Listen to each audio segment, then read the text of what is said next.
আসসালামু আলাইকুম। Good morning.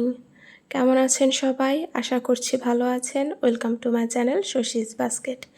দিনটি ছিল মঙ্গলবার ৯ সেপ্টেম্বর ২০২৫। একদম রৌদ্রোজ্জ্বল দিন, মানে এত ক্লান্ত লাগে সকাল থেকে, কি আর বলবো। মানে যত যাই করেন না কেন ক্লান্তি দূর হয় না। চা কফি বেশি পান করাও যায় না, তবুও পান করলেও ক্লান্ত লাগে। মানে রোদের এত তাপ, আর যাদের অনেক সোয়েট প্রবলেম হয় তারা জানেন, তারা অনেক সহজেই দুর্বল হয়ে যান, যেমন আমার হয় আসলে।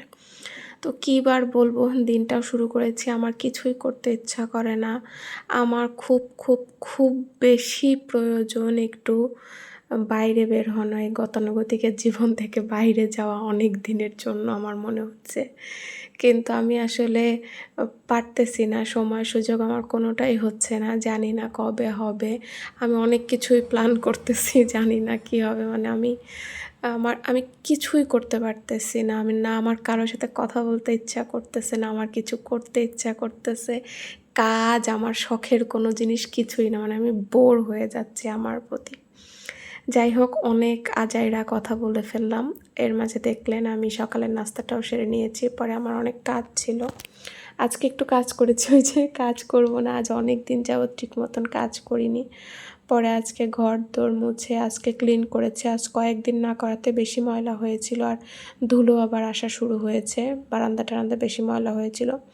তো সব কিছু ক্লিন করে আসার পরে রাতে রুটি খাওয়ার জন্য দেখলাম সেরকম কোনো তরকারি নেই। তো ভাবলাম এসে সারে যদি রুটির কোনো তরকারি করি, আবার রুটি করতে যাই বেশি লেট হয়ে যাবে, আমার খাওয়া দেরি হয়ে যাবে। সবাই একটু দেরি করে খেলেও আমি একটু তাড়াতাড়ি খাই রাতের। আর আমি অত তাড়াহুড়া করে রান্না করতে পারি না।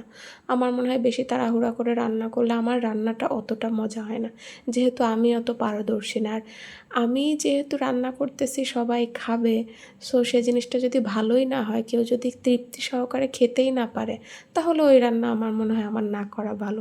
এই জন্য আমি চেষ্টা করি যে যতটুকুন করব অল্প করব, বাট সেটা একটু মোটামুটি আমার আমার 100% আমি দেওয়ার চেষ্টা করি, এই আর কি। তো আম্মু দুজনেই বলতেছিল আলু ভাজির কথা। তো আলু ভাজিটা আমি প্রায় 80% মতন কুক করে রেখে, আমি সময় পাইনি আসলে। আমি দুপুরের খাবার খেয়েছি আর ওইদিকে আলু ভাজি বসিয়ে রেখেছিলাম চুলায়। তো ওটা হইতে হইতে আমি খাওয়া দেরিও হয়েছে, ওই যে কাজ করতে একটু দেরি হয়ে গেছে। আজকে ঘর ক্লিন করতে একটু সময় লেগেছে। পরে তাড়াতাড়ি করে পড়াতে চলে গেলাম। পরে পড়ায় একদম বাসায়ও আসছি, আর মাগরিবের আজান দিয়েছে। এই যে এটাই হয়, এই জন্য আমি আলু ভাজিটা আসলে রেডি করে একটু রেখে গিয়েছিলাম। তারপরে হচ্ছে জামা কাপড় মেলে দিয়ে আমি চলে এসেছি, দেখলাম যে আলু ভাজিটা না অনেকখানি করা বাদ আছে।